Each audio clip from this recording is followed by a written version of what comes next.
my neighbor said, he goes, the wolves are getting so accustomed to people. He says, I was literally throwing rocks at them to try and scare them off Up in Stevens County? from 50 feet away. He said, then you just trotted off like a dog. He goes, they're not scared of you. It's just a matter of time.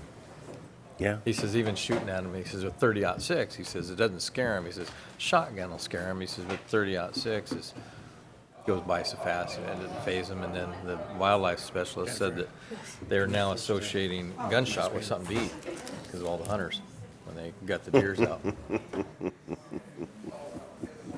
And they're smart animals. Oh yeah. They know how to gather and corral and kill. Yeah.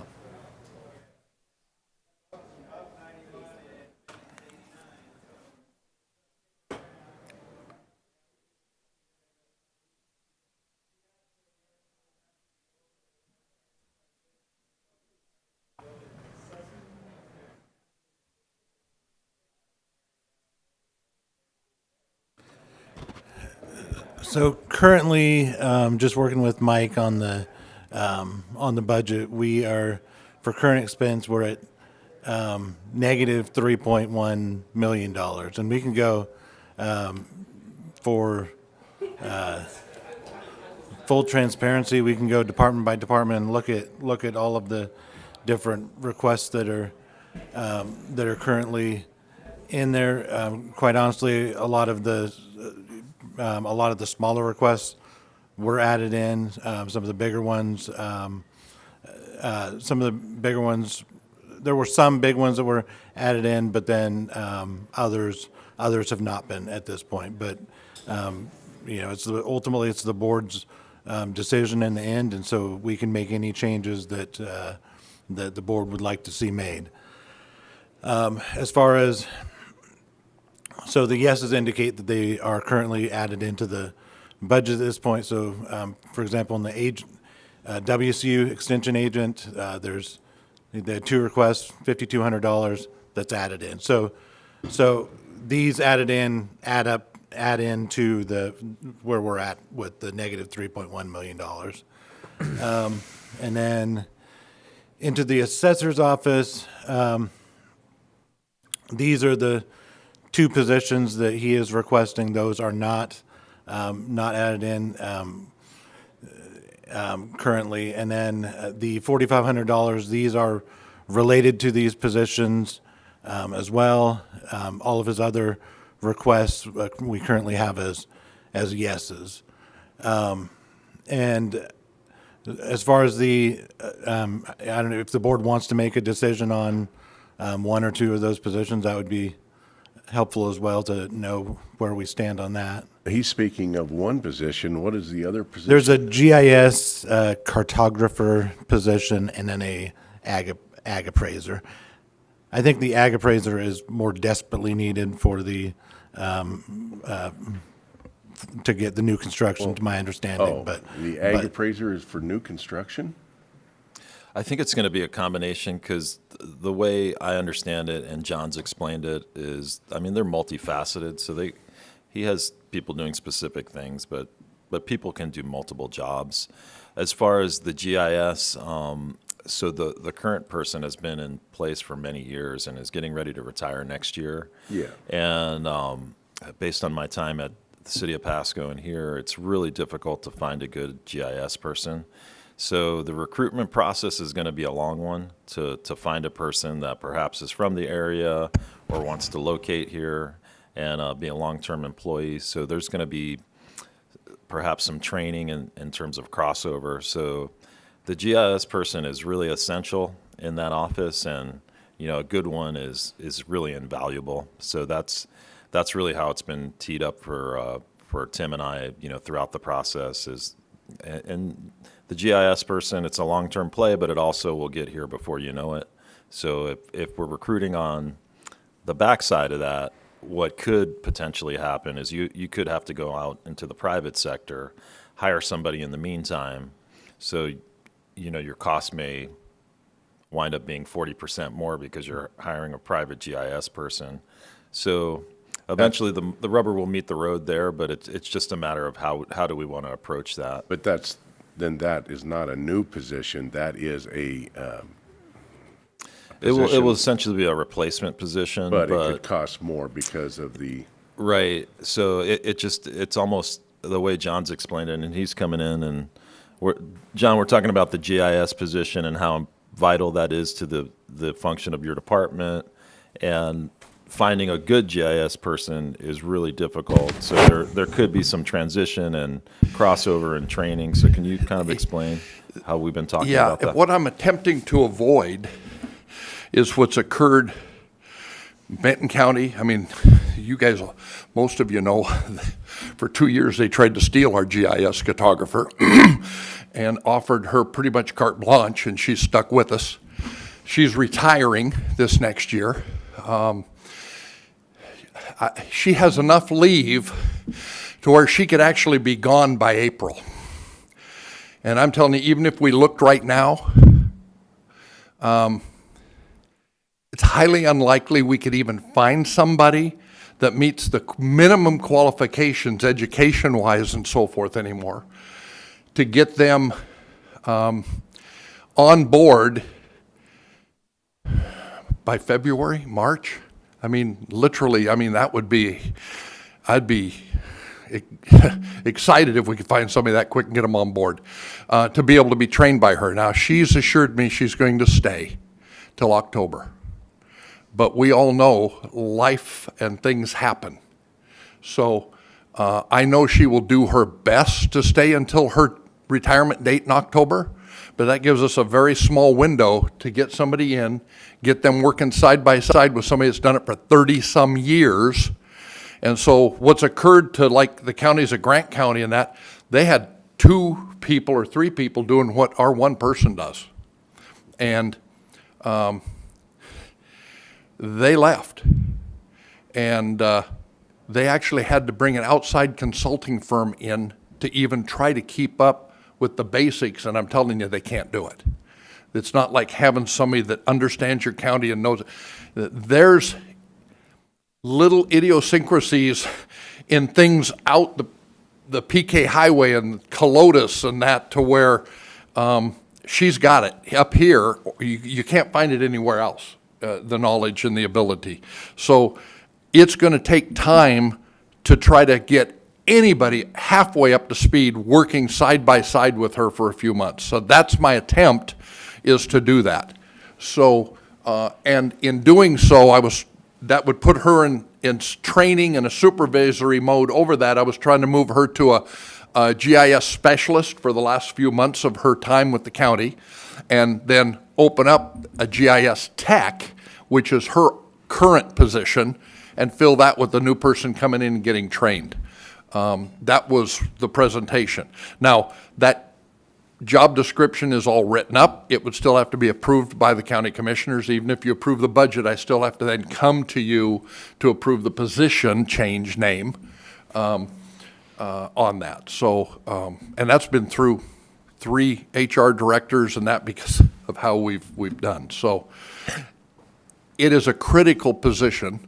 We're in our 3rd attempt to even get the city of Pasco to give us proper legals on the TIF area, and they've had surveyors and engineers putting it together to send to us, and Robin has still found errors. And so they're in the process of fixing those, but that's how good she is. I mean, she is literally huge in keeping the county literally out of trouble. And, you know, segs and merges and annexations. I mean, she's the one that goes in and draws up all the maps, does all of the legal verification, and makes sure that everything is hunky-dory, up to kosher, you know, for the county. So I wish I could tell you a whole lot more about it, but it's critical. There is RCW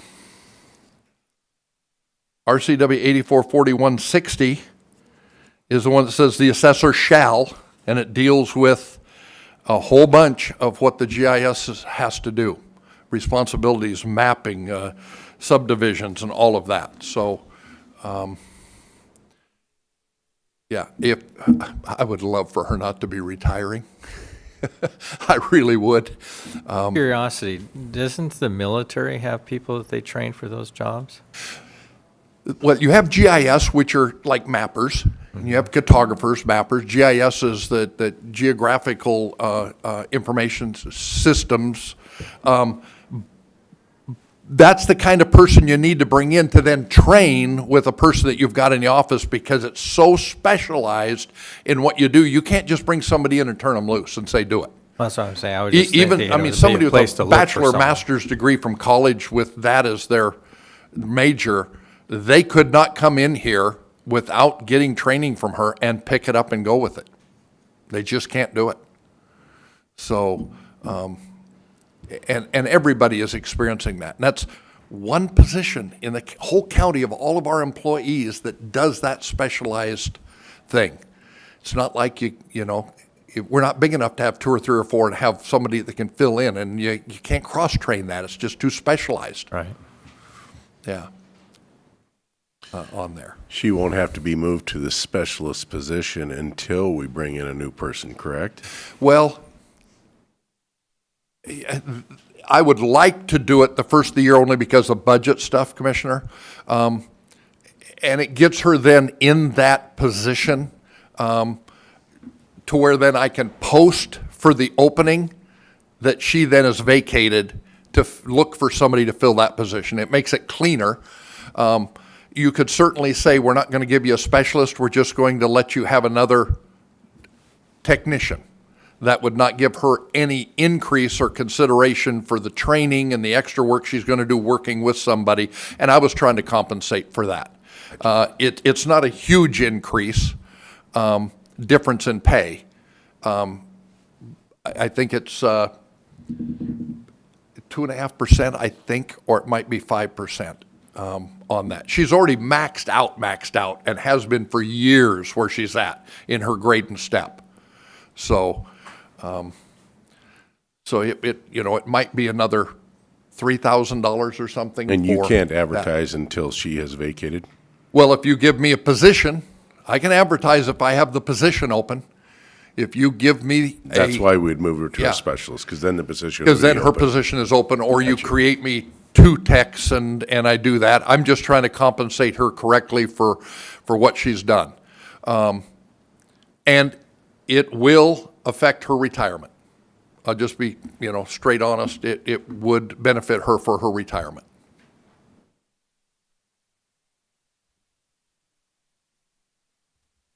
Any other questions?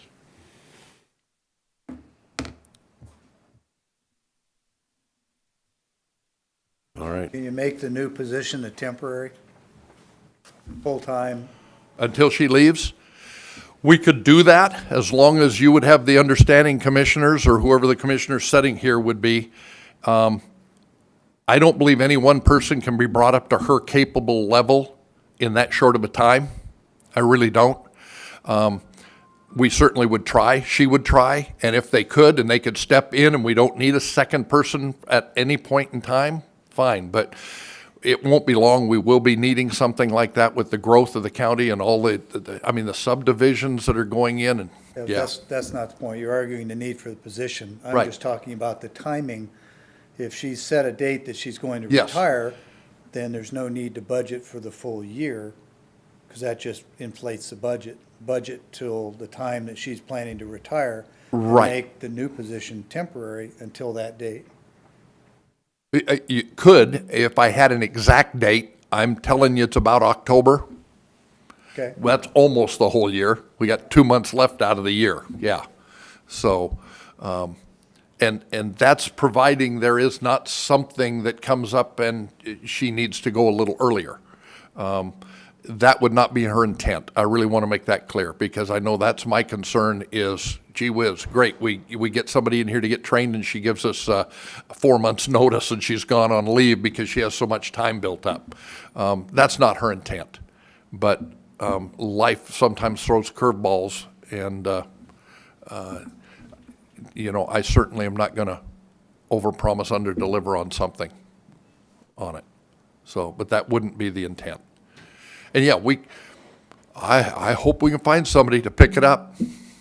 I do. I really do. It's going to be a huge need.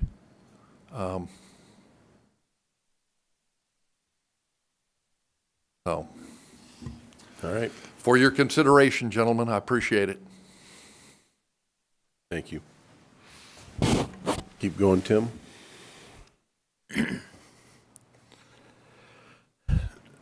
So for the assessor, current ads are right around $10,000. On the auditor's office, there is, these are moving some, there's two grade 11 positions, moving those up to grade 12. These are ones that Eric Wyant had reviewed, I think at least a couple years ago, and ultimately even with minimum wage and stuff is creeping up. So there's, moving grade 11 up to 12, and then changing one of the recording positions to a recording lead position as well. The total of that's $3,800 for those. And then there's minimal other requests, $2,800 that have yeses as well. On auto license, similar, so there's two of those positions that were in this other budget are split half and half between recording and licensing, how they're funded. So the other half of that is in here, and then it's also changing one of our positions to a licensing lead position, and the total of that's $4,100. And once again, these are all positions that were reviewed quite a long time ago by Eric Wyant previously. I do want to point out too that not included in this, but I do think is I have some worries about my accounting positions that I have in my office as well. I'm less concerned about my position than for the people that work for me. That we've got several accountants that are lower paid than any other accountants in the county. We have for example, we have grade 13 and 14, and throughout the county, I think the lowest outside of our office for an accounting position is a grade 15. And so I think there's a pretty big injustice there as far as where how our accountants are paid, that deal with the accounts payable for the entire county, that deal with payroll for the entire county, that have, I would consider pretty high level duties, and yet there have been some changes made to other departments in recent years, but ours have been left behind at that same time. And so not included in here, but I do respectfully would ask that be a consideration as well, because ultimately we're going to lose some of these good people that free up my time to be able to assist with stuff like this as well. So I'd like to throw that out there. What would be the total of those two positions, you say?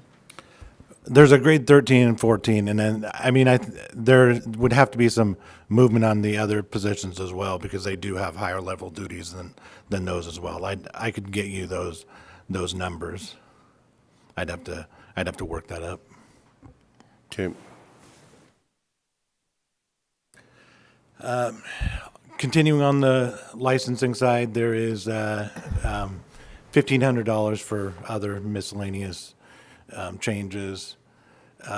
For elections, this is a position that is currently within the county already. It's moving it from a miscellaneous fund to current expense. So it's been paid out of our election equipment reserve fund for a number of years since it's a required position. It's a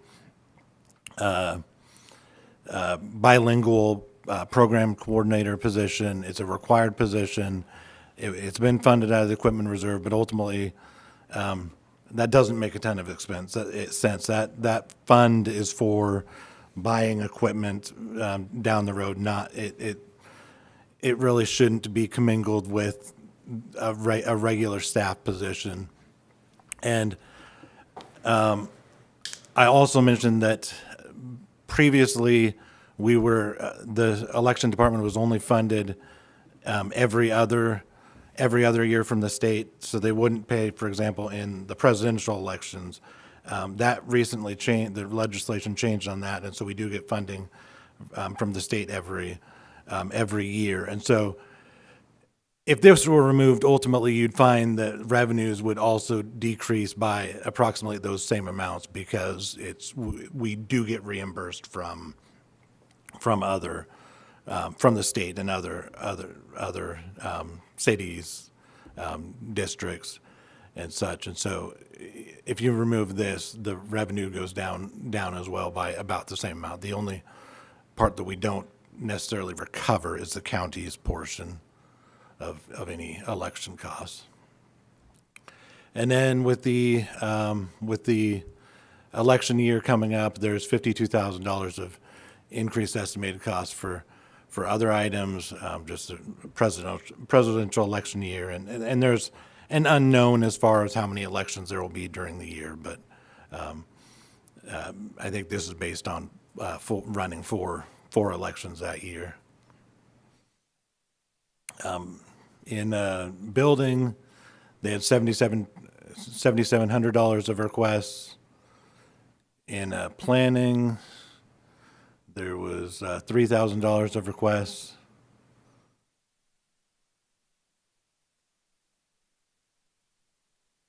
The clerk actually had an overall decrease of $4,400 to their budget.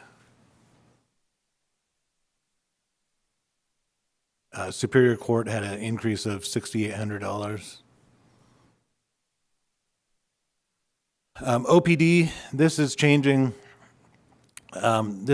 one of the public defense positions from a grade 20 to a grade 21. The $10,287. They have currently two FTE positions for their public defense attorneys. And then there's this is a big one here. There's approximately $350,000 of other stuff that is currently added to the budget.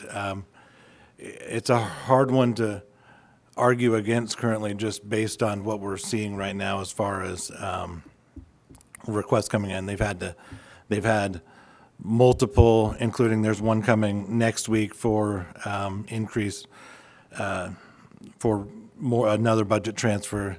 They're requesting another transfer of, I think they're doing $150,000 from salaries and benefits, and then another $100,000 from contingency, I think is what they're requesting. And I think it might have been opposite, but Okay. Nonetheless, it's the same. Yeah, it's just OPD costs, they just continue. And there's already been a transfer of, I think, $300,000 or so there's been one or two other fairly large transfers as well. So it just seems like the nature of the game that we're seeing huge unfunded costs in the public defense arena.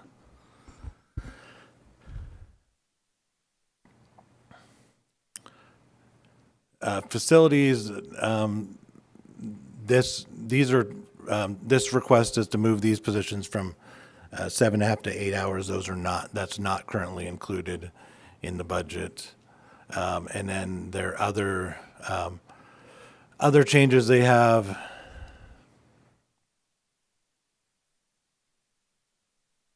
A total of $130,000 of various utilities, supplies, repairs, maintenance, that total $130,000 that's included in the budget. There's $503,000 of other requests for carpeting. I think there may have been shower fixing. There's a number of things. Those currently are not in the in the current budget. And then there's, there's, one of them is $100,000 for professional building standards. There's some compliance thing that we have to meet by a certain period. They were estimating $100,000. That's in this number as well. Facilities capital, this is a new truck. That currently is not in there as well.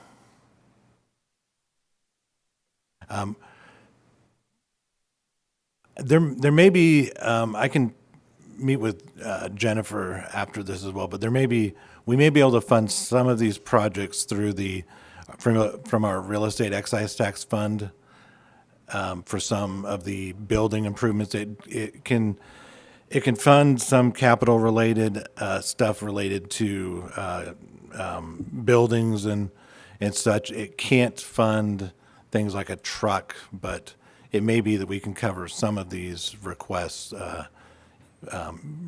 through the 170 fund, our real estate excise tax fund. Coroner had $9,100 of requests. Those are currently added in. The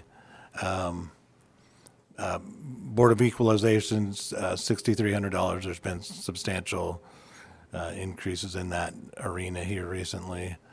Disability Board, $136,000 of overall increases. We've been paying $10,000. This is primarily related to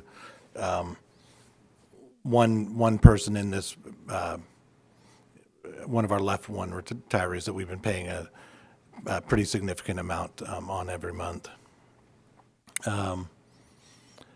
District Court, there was $300 of overall increases.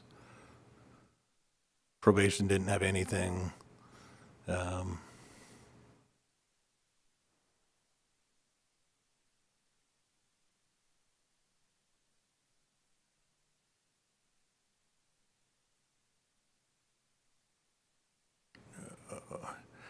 IS, we, Liz and Bo worked through to trim down a fair amount of their requests. And so ultimately what is added on the list right now is $182,000. And I did see another email come in from her today or yesterday that may have even trimmed this down some more, but currently it's at 182,000. Plus there's some capital related things that's 217,000 that's in there. But she had taken off, Liz and Bo had taken off about $400,000 off of their previous request, just due to budget constraints.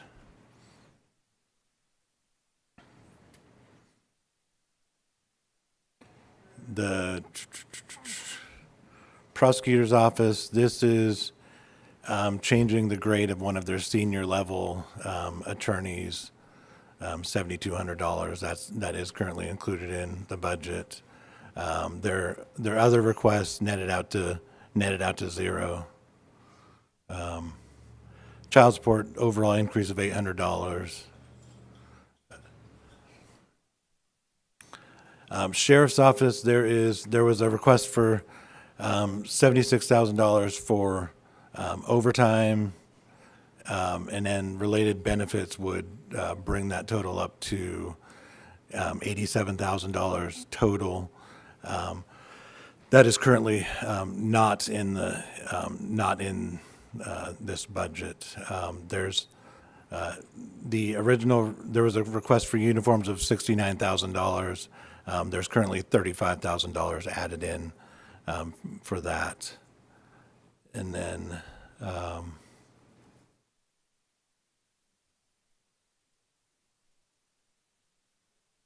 there's $39,000 of other requests that are added in.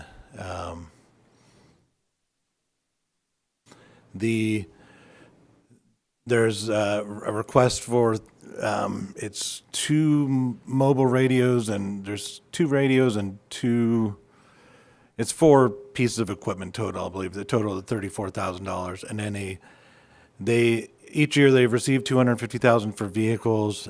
They requested an additional $100,000. Those currently are, the additional requests are not added in at this point either. There was $5,000 on one of their sub-budgets that's included in there. $1,000 for the BLM grant. That went down slightly, $1,800. In corrections, $43,000 of, so this was a position where they were looking to reduce two of their commissary part-time positions, remove two part-time positions, and then replace that with a sheriff support specialist that would do commissary duties and sheriff support duties. And hopefully I'm saying that well enough, but ultimately it would be funded half and half between their commissary fund and current expense. And so that is added in, and the net of that is $36,000 to current expense. There'd be another cost to the commissary fund, which outside of current expense. There's $6,700 for physicals.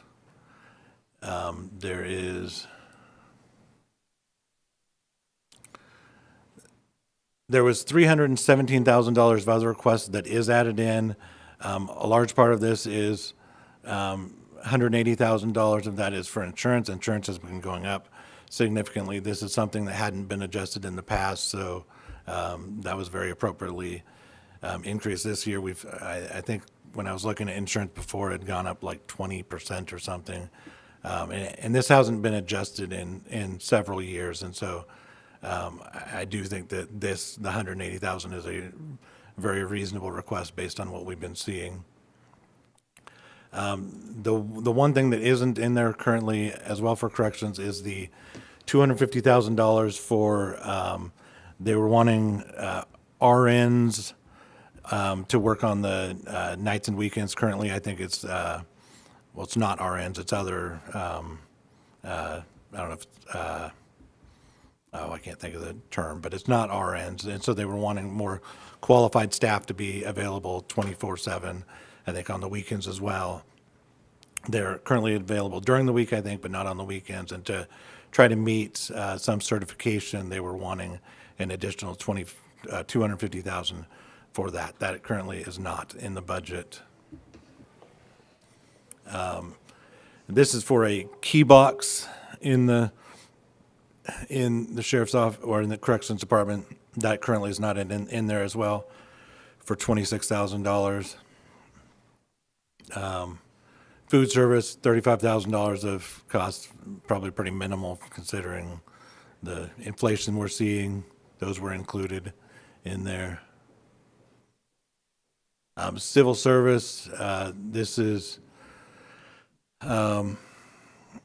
increasing this was actually a resolution that was approved to increase the number of hours. This was related to that, and the total increase to that's about $14,500, and then other miscellaneous increases of $1,250. Treasurer's office, there's almost $12,000 of increases that are included in there currently. There's a commissioner's office for positions. There's, I don't know if you want to speak to this at all, but. Yeah, sure. I think if you look at our overall budget in the commissioner's office, it's actually less. And I don't know exactly the number that we're less because we consolidated. 2064 is what I Yeah, have it going down right at the so moment. what we wound up doing commissioners is Shirley Jones. We actually moved her out to the Public Works Department, and we actually took away a position, and we've consolidated our office. So the idea is to have a government affairs person, and I've shared some information that Consor.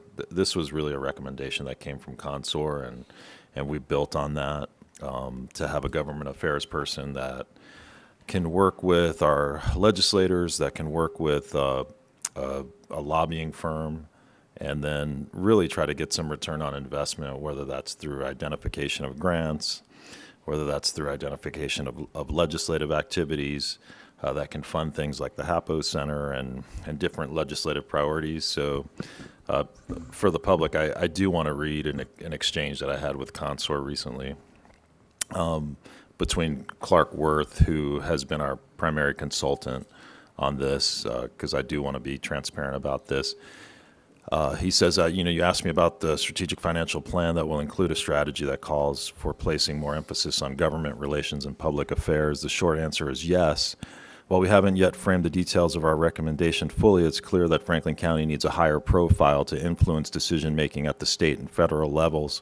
That would likely include an in-house county public affairs professional / government affairs director to work with lobbying firms, state and federal governments. Some specific needs that we've identified in the study are outlined. Regards to the state, this is your most important need at Franklin County. State government dramatically impacts Franklin County's budget every year, every day. Aspects and best practices of the program at the state level would be to include legislative strategies, which we're designing right now, regulatory affairs, securing state funding, advocacy, lobbying, relationship building, communications.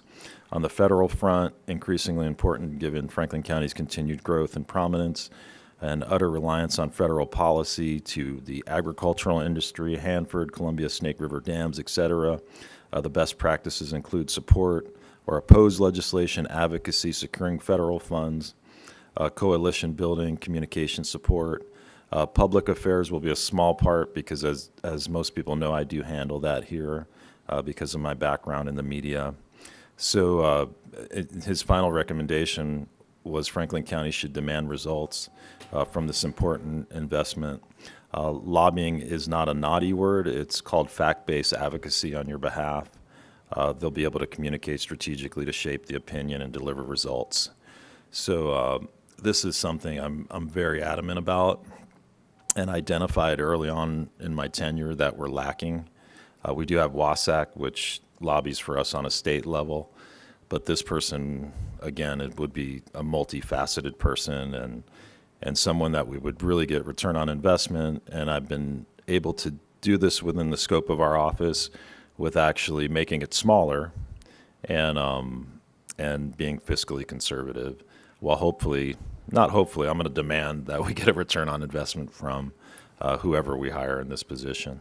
So I wanted to have full transparency and, my thought pattern in having somebody like this. Before moving on in the commissioner's office, I did want to go back to the sheriff's office for a moment. I haven't had a chance to add it to this spreadsheet just due to the timing of everything that's transpired. But I was just remembering the bailiff's request that they had as well. That is a request for the 2024 budget. I want to say it was right around $230,000. That was a request for funding. There was discussion of reducing the amount paid to Benton County, and ultimately there was a discussion held on that. So there's that consideration as well to offset the increase in the sheriff's budget by a decrease in payment to Benton County. But wanted to throw that out there as just another request that does need to be added to this, at least for consideration. There was, as far as other requests in the commissioner's office, there was approximately $15,000 that's currently added in. Human resources. What was the 15,000 added in for? There is.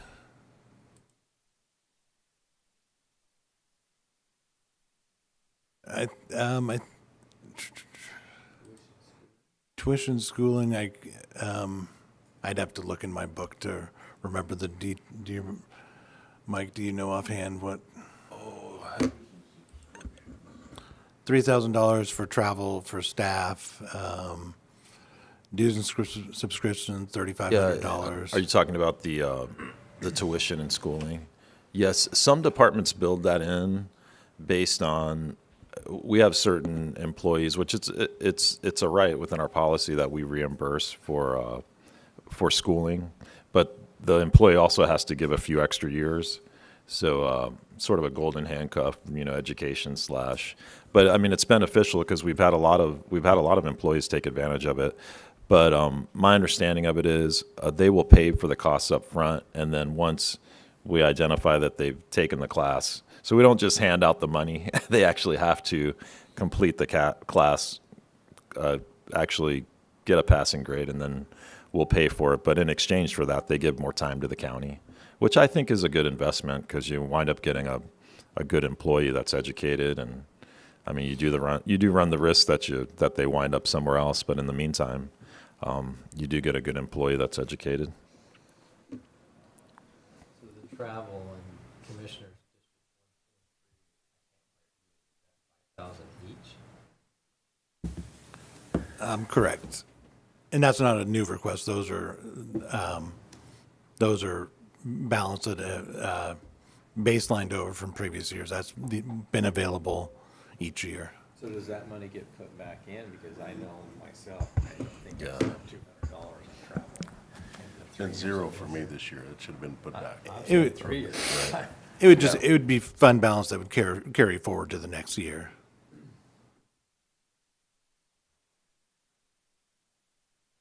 I was just curious because Yeah. County plans to participate in WASAC, LSC, NACO, all these other agencies. You will need some funds in there. For HR, they had a request for $900 in overtime, $1,061 when you include the benefits as well. And then they had a overall decrease of 16,000 from this budget. There is $225,000 that's was in there for consor and related professional services. That this number may be able to go down slightly as we. This is kind of we haven't paid much on these things yet, I don't believe, and so I think as we continue to pay on it, I think the plan would be to, if we paid on it this year, we could reduce this amount, or if we had an idea of how much we were going to pay this year, we could reduce this amount. It's just kind of unknown. We've only paid about $30,000 thus far this year.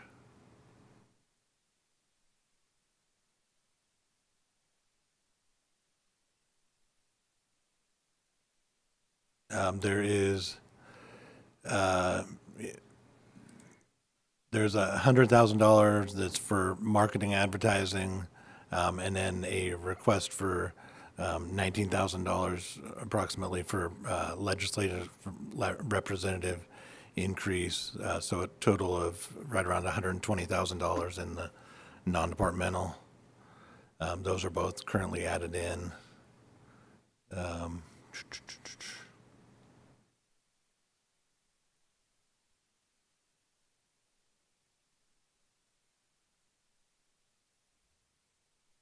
And then there's various requests for the Bi-County Superior Court Juvenile Services, and those $136,000 that is currently not added in. And so I'd welcome any changes, suggestions, anything to any of this information. And I know there's representatives from some departments as well that may have some input as well. Well, you just went through every department. Where's the 3 million? How do we get to 3 million? And that non-departmental that we just went through here at last. Can we go back to that non-departmental and what are those? And encompassing? At 100,000 for marketing and advertising. What's that for? I would defer to Mike on that.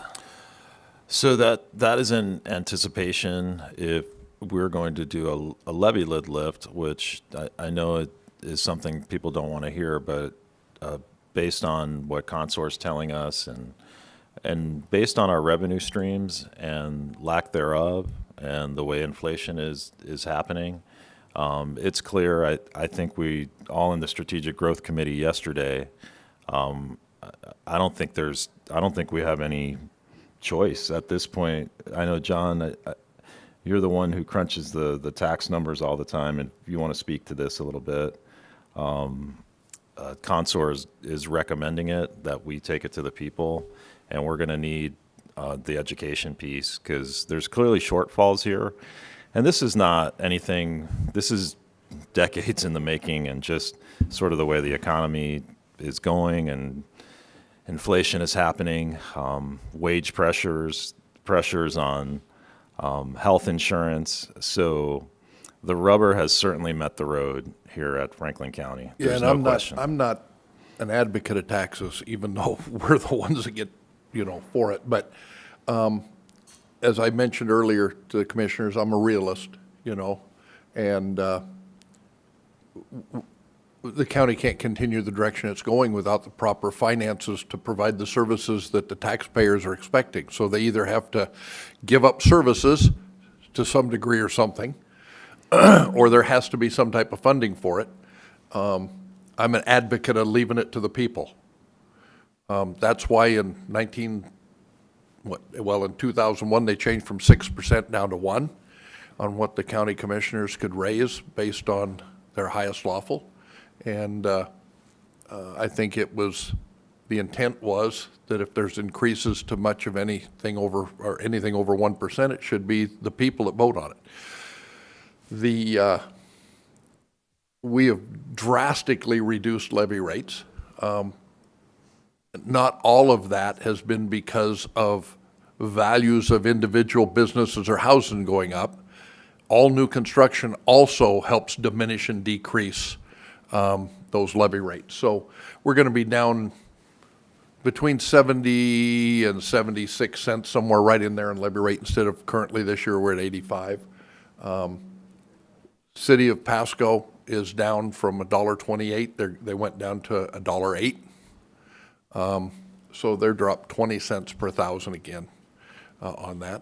So a lid lift to take us back to what our levy rates were, say in 2019, somewhere in there, and you're doing 35 or 40 cents, would give the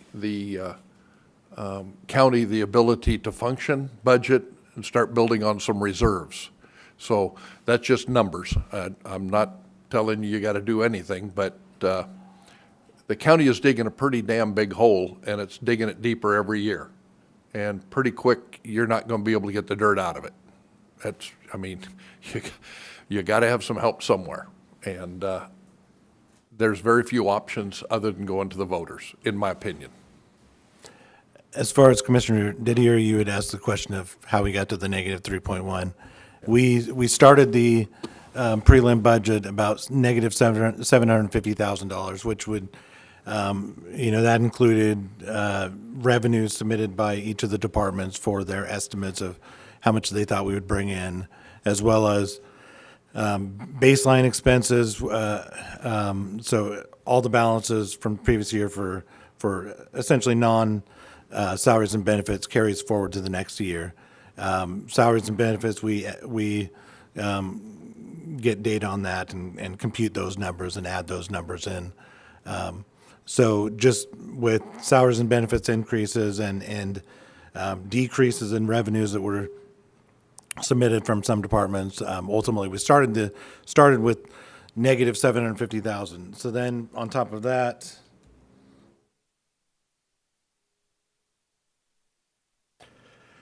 there have been other changes, adjustments made since that point. So I've continued to go through and update update numbers as time goes on for some of the sales tax numbers and things like that. And so one of the adjustments that was a pretty substantial adjustment was our transfer in from the criminal justice, our debt service fund, where we pay the debt service and then transfer into current expense. And that one, the trend on it was looking pretty bad. And so the revenues for the past several months have been going down much lower than what was anticipated. And so ultimately I wound up decreasing that by $940,000 from what it was in the initial budget. And there's been other sales tax numbers and stuff that have been adjusted as well. And so, I mean, just from that alone, you get from $750,000 to almost $1.7 million. And then on top of that, we have the request that all of the yeses in there. One of the bigger ones was in public defense, where we had, I think it was right around $400,000 of increased costs. And, there was $200,000 for insurance, roughly, in the corrections department, I believe it was. There's, quite a few requests that ultimately are showing up in here right now, which brings us to the negative 3.1.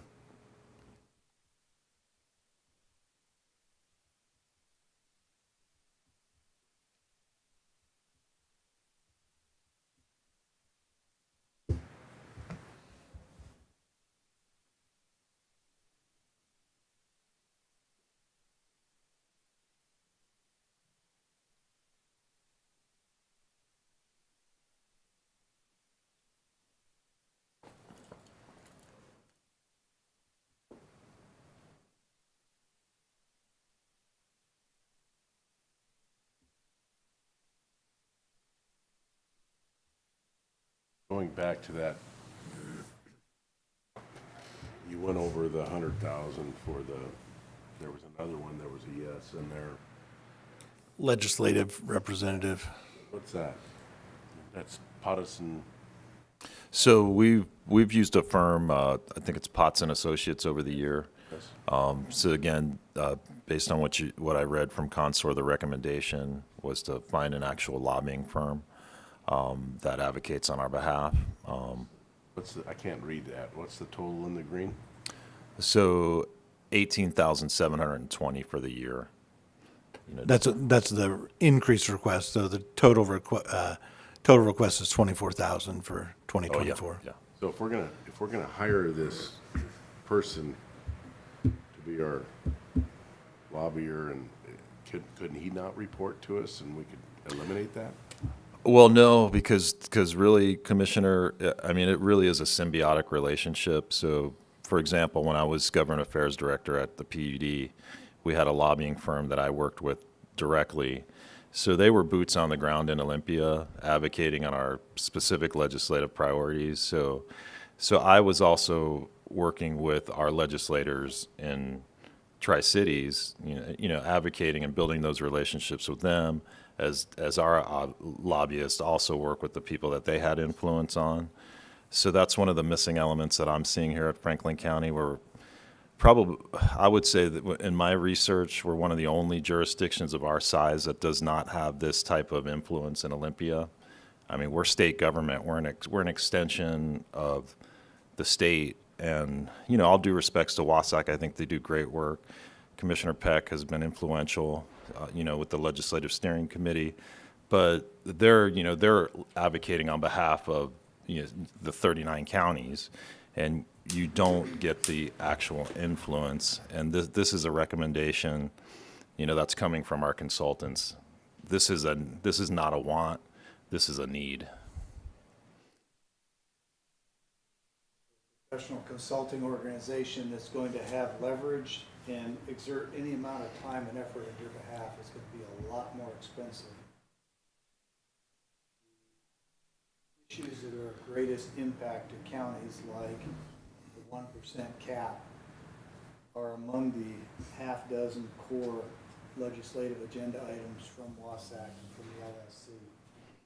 So on your top 5 or so issues, you're already getting represented by paid lobbyists inside of Wasac, whose relationships and contacts with the legislature are as good as any and better than almost all the others. So by paying Wasac dues, you're already paying for a fair amount of legislative effort there. Yeah, and I'm not denying that, and I have identified some firms that fit within that budget parameter. So that's not a wish. You know, that's something that would cover the costs of a true lobbying firm. What is that number? $24,000. So for the year.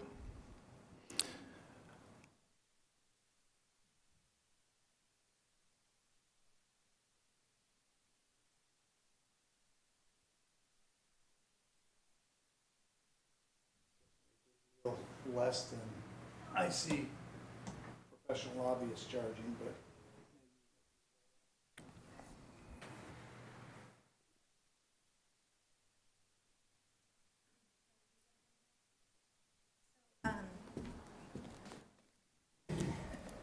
I'm not in, I'm in favor of people asking for increases of their salary, but I thought we haven't even gone through the reclassification yet. And so I don't think that we should go forward with that unless we are all doing it as a group. Here we are again, doing a one-off. So that's just my opinion. And this is just for all the other offices, not just one.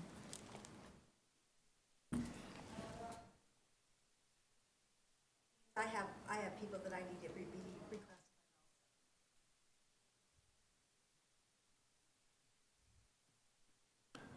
When are we gonna get that survey back?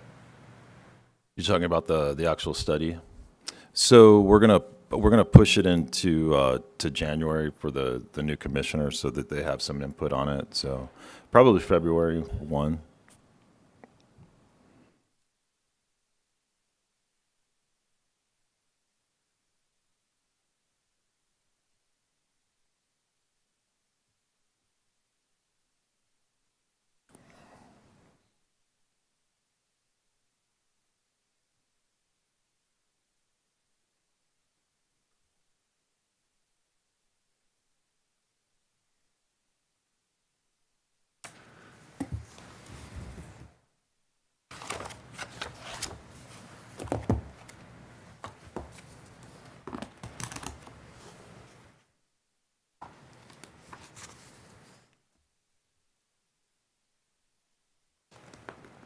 Well, Tim, you delivered now give us some solutions. What are your solutions? Well, I don't think there are super great short-term solutions. I mean, it's ultimately, short-term, it's reserves, road shift, and/or cuts. I mean, ultimately, I think the numbers are what they are. I think that we don't have a lot of the grant money, the COVID money that we had for a period of time. I think revenues are just trending to they're not.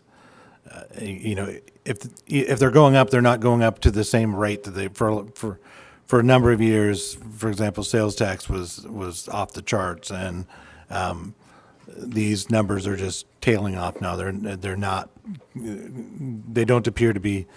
The projections are that they're not going to keep pace with expenses, and so I mean, I think in my opinion, the long-term solution is we really need a lid lift just because to try to match to try to keep our revenues in line with expenses, and I know that's not a easy answer to get to, but outside of that, just based on what we're currently seeing, I think that the revenue forecast is on the more pessimistic side, and hopefully I'm wrong on that, and hopefully sales tax starts to skyrocket again, but I think most people that I've talked to around the courthouse would tend to agree that, that, that is what we're seeing. And so, so outside of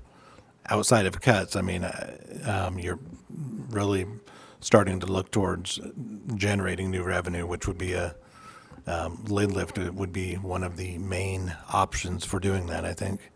That doesn't solve 2024 because that would be 2025 at best for that to happen. So 2024, you'd be looking at reserves, road shift, and I mean, outside of that, cuts. There's no way you can do a public safety tax on the sales tax?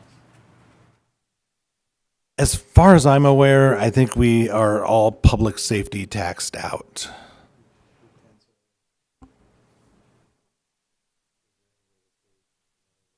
Transit, or is there a way that transit can I'm not aware of any source like that. You did speak of a way to offset the road shift. Could you explain that? I had a thought of doing a fairly large road shift and then offsetting it by using the what I had previously mentioned in regards to facilities to pay for some capital items. After talking to Craig Erdman yesterday and him having more time to consider it, he did not think that was a viable option because most of his concern for revenue coming in would be to be used on the operations side, not the capital side, and this money would only be available for capital expenditures. It'd only be available for roads and all the various things. And so it sounded like it was, the impression I got was really no help at all. Even on the grants, it couldn't be used to, No, it didn't sound like it was.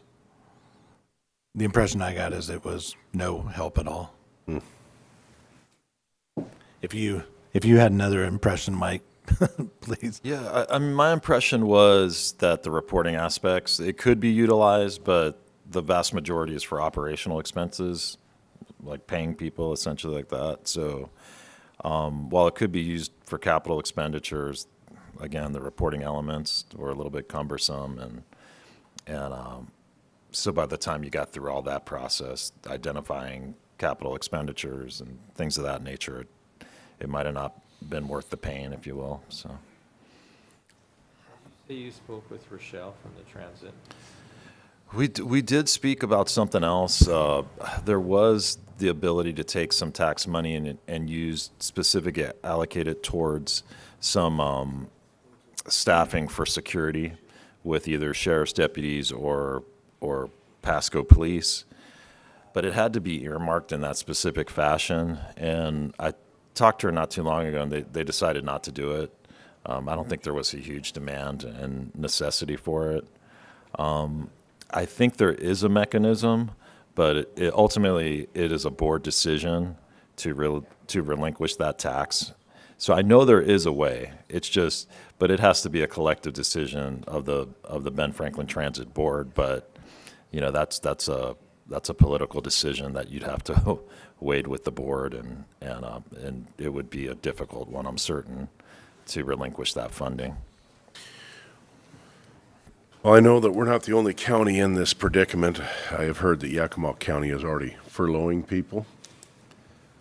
Yeah, the Pacific. There's several. I was on a WASAC meeting not too long ago, and John also sent me several jurisdictions of counties that are doing road shifts. Let me see if I could pull up John's. Just And so I have and those while you're numbers. pulling that up, I think it's time to readdress of maybe talking to Yakima, Walla Walla, Benton, and Franklin about creating a district for OPD so that we quit competing for lawyers and driving up our costs. I think it's time to revisit that. It has been. It is a problem. I mean, we just continue to see those costs rise. I was just meeting with Larry on Monday, and he had received a letter from some attorneys that currently work for us, and they had, they've been beating the bushes, and Benton's paying $40,000 more to And do the same Yakima's exact paying more work. than them. And they, not to say it was a demand, but it was a hint to nation that if they don't meet those demands, that they can certainly work somewhere else. But that wage pressure continues, and that's something Wasac is looking at through legislation and through the court system. So hopefully we can get some good news there. I know Nikki Torres, our Senator Nikki Torres, is working on legislation to provide hopefully some funding.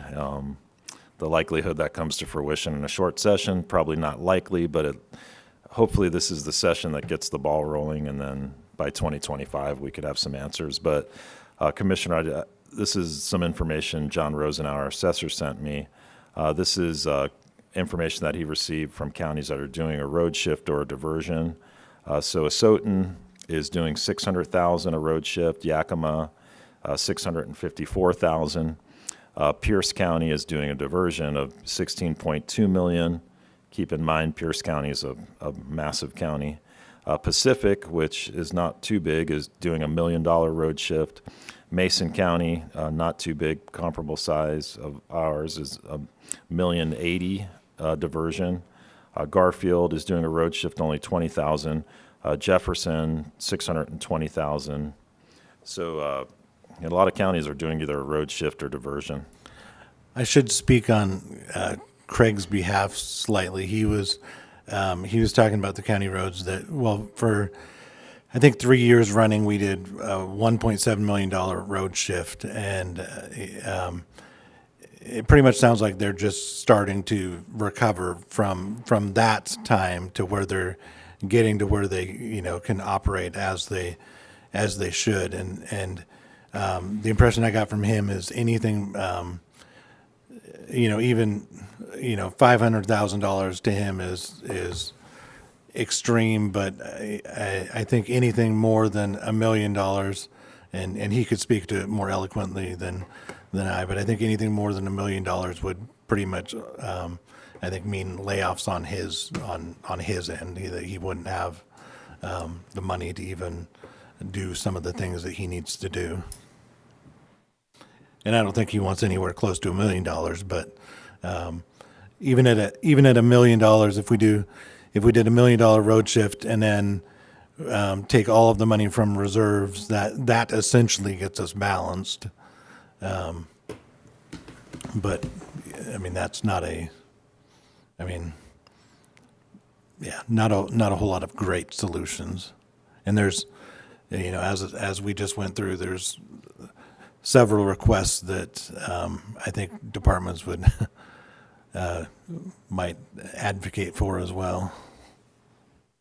There's an offsetting opportunity on a road shift this year that we haven't seen for many years. It's a RAP, Rural Arterial Program, call for projects coming out first quarter of this year, next year. January, if it'll come out in March, but it's going to be $70 million worth of project money, and RAP is exactly the money we use and need for most of our rural roads, upgrading them to all-season paving. It just covers a bunch of rural county needs. Those are generally 10% match. So if you take 500,000 as a road shift, that 500,000 could just as well be used to match 5 million in RAP money. The point is, you can suffer and tolerate some reduction in your road fund if the trade-off is holding back some money for a RAP project match, because you're literally getting 90% of the project money. Looking at taking a road shift, just remember that there's the greatest return on investment you're going to find is having some county road money used as a match. It's possible for Craig to talk to the County Road Administration Board, get a sense of what the appetite is. This is an out-of-cycle call for projects, and you've just heard the list of people that are doing road shifts. Every one of those that's doing a road shift is gonna have less money, maybe no money, to do a match for this project money. So it's very possible that this is a unicorn year where there's a lot of money sitting on the table, but we're gonna have to have some road funds to do a 10% match. Doesn't mean you can't do a road shift, it just means Craig needs to be talking to Crab and finding out what they're hearing from other counties so we know how much money is likely available. If all we're gonna get is $4 million, then all we really need is $400,000 in that road account. What was the total amount you said that was gonna be available from the state? 70 million statewide. 70 million. And, well, they probably kind of hinted that we shouldn't say this too much publicly. A lot of that money is freed up, in my opinion, because Washington DOT, for a whole list of reasons, has failed to do what they demand counties do, which is get our projects in and done on time, on budget.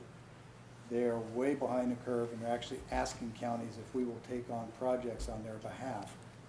Potentially, there's revenue to be made there, except we don't have the staff to do the work.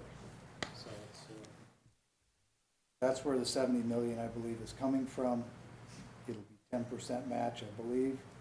It's exactly the kind of money we need for North County road projects.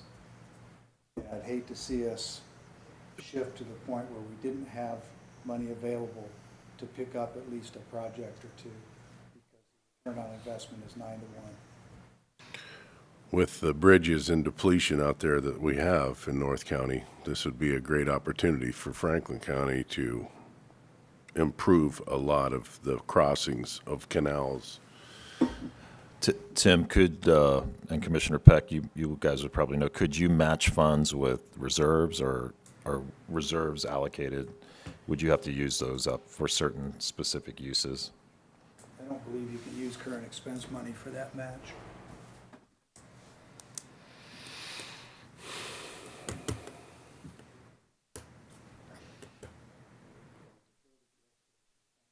Yeah, and that's something I'm just thinking, because Tim and I have been beating the bushes, whether it's REIT funding, .09 funding, but I don't know if you could supplement like a .09 fund as, that money's in our bank account. If you could use it as matching funds, it doesn't seem like it would be to the spirit of that tax, but we're trying to be as creative as possible. State and the County Road Administration Board draw a bright line between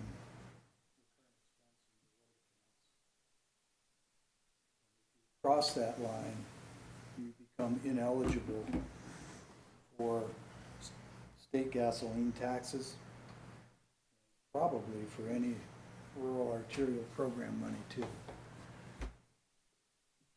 That board that divvies up and distributes the gasoline taxes and oversees compliance with the statutes. When Craig brought up the gas tax as well, where I forget what it is, if we get 5 cents or 25 cents or whatever, but the amount has gone up through the years, but all of that extra amount that's gone up goes to the state. There's never been or there hasn't been in a number of years anyway, an increase to the county's portion of it. State has taken a bigger bite in recent years, that's true. One of the things that discussed with state transportation leaders.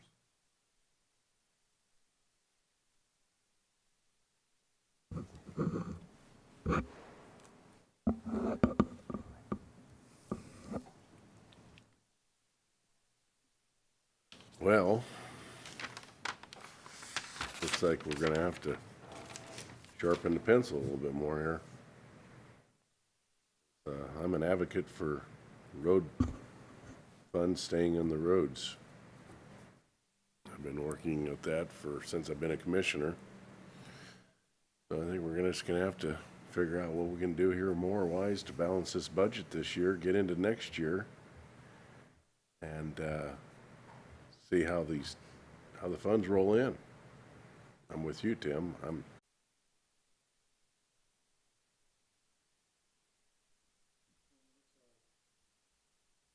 Overall total bottom line personnel account number.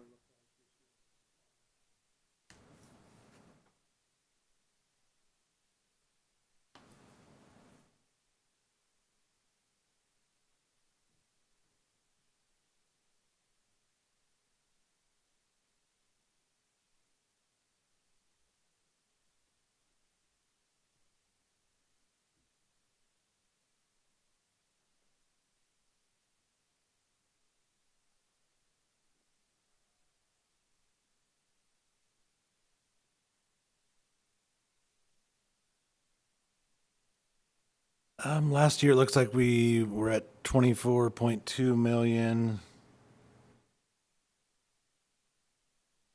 And this year, 25.4 for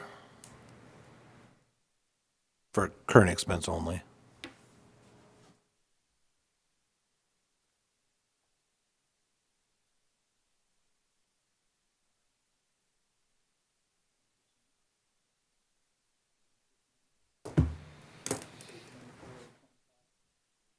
Yes. 24.2 and 25.4, right?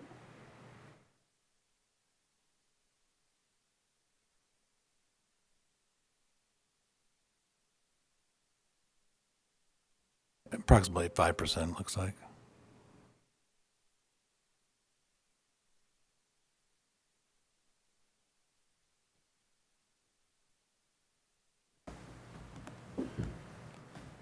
Today's the 29th. We gotta have this approved between the 4th and the 9th of December, correct? Correct. I don't think we're gonna figure out the answer today. I believe we're gonna have to probably have a special budget meeting, work the numbers some more and see what we can do.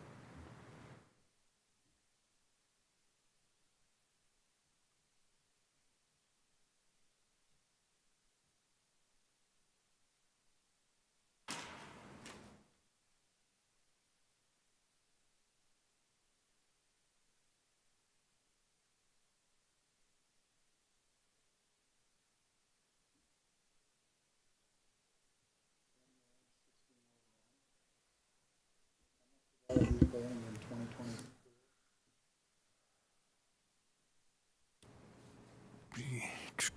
You know, that is a good question. I think there was 3 payments we were making on it. I don't recall. We have one more Is there payment. one more payment? Okay. Yes. Is that figured into the budget? Yes.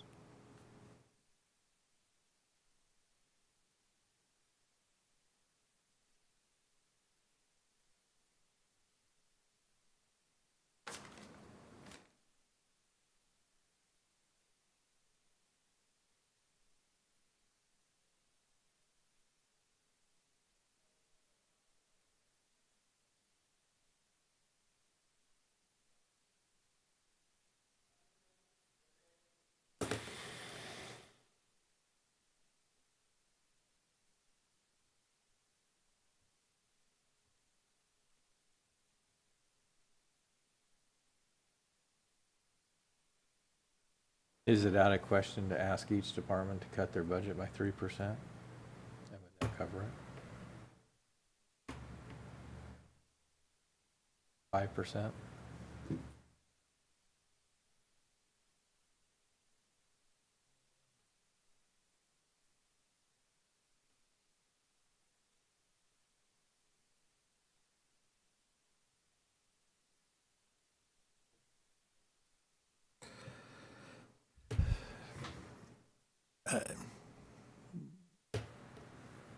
Yes. I mean, theoretically, I'd have to, I mean, there's beginning and ending fund balance and stuff in there, so I'd kind of have to play around with that to a certain extent.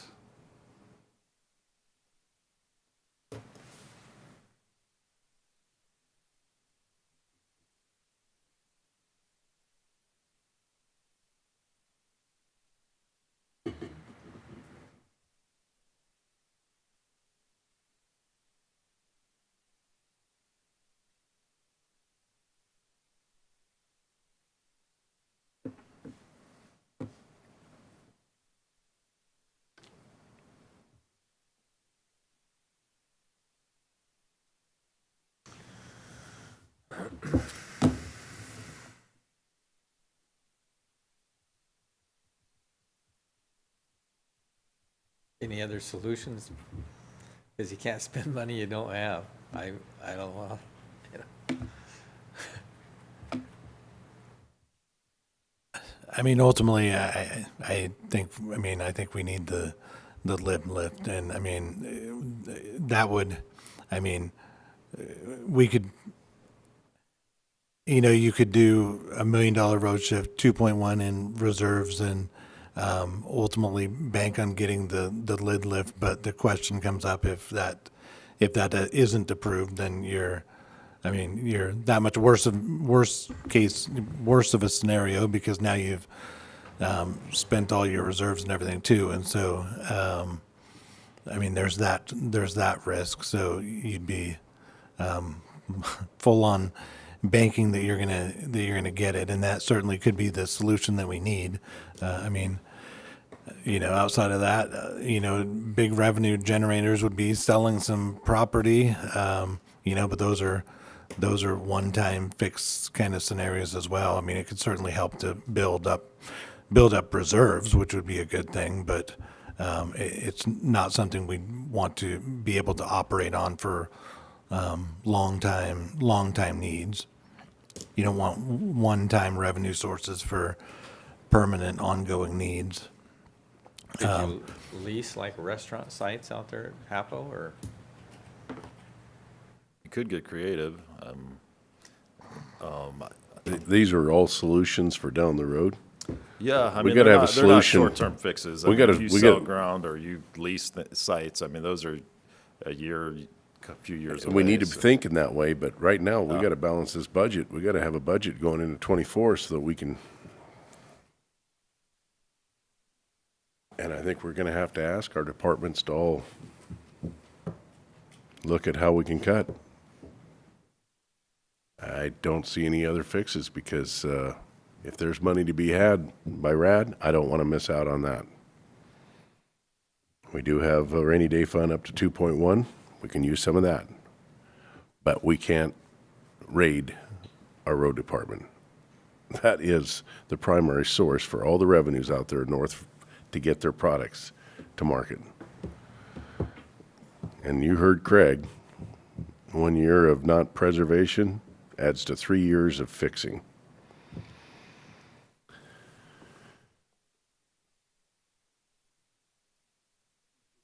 Craig, about the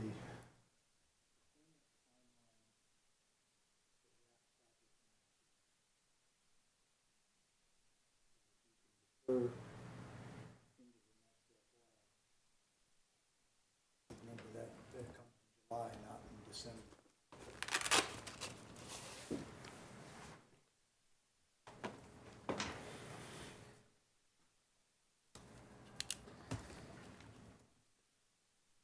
So do you want to confer with him? We will, If we can get hold of that money and put it on the books for a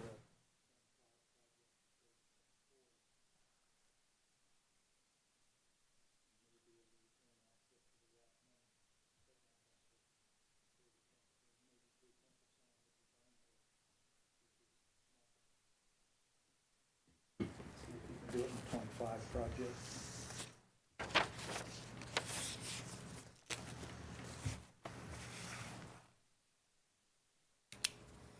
Then you do road shift combined with, and maybe 1 or 2 points from each office.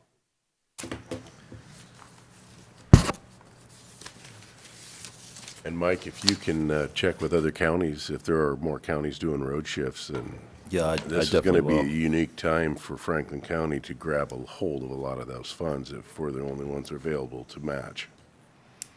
Yeah, I'll check around and see what the tone is with other counties, and Craig chatted with us yesterday. He came into a levy hearing that we had, or just a meeting. It wasn't a hearing, and I've talked to him about the RAP monies before, 'cause I know he's aware of that. So Who'd you say? Craig Oh, Erdman, Craig, yeah. okay. So we had a good conversation when he came in with the group yesterday, And of course, he was advocating to keep as much road funding as he possibly could. And Well, it's also snow removal. Yeah. We've had some winters here, and if we don't have snow removal money, then yeah, and he was telling us it's been years that some local roads have been serviced and fixed. So we've done a lot of patchwork where we're fixing potholes and things of that nature. So it's definitely needed. So and he's certainly an advocate of being creative, and he's got enough savvy and experience to navigate the system. So I'm certain he'll be able to dig into this and figure out the matching and all that.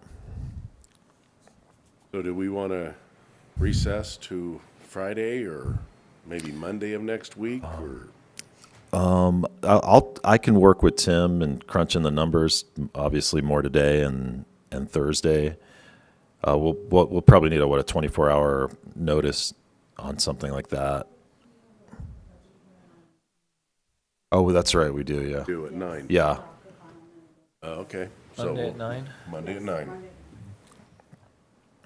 Okay, so, I mean, that will give us. I'd rather be able to work with Tim and reach out to the different departments, rather than be stuck in a hearing and then. yeah, we're not then I getting can, anywhere. yeah, right then now. I can navigate and work with the individual department heads and just say tighten the belts a little bit and see where we can cut. So Okay, so at this time, then we'll recess till Monday at 9 a.m. sounds like a plan. Thank you. All right.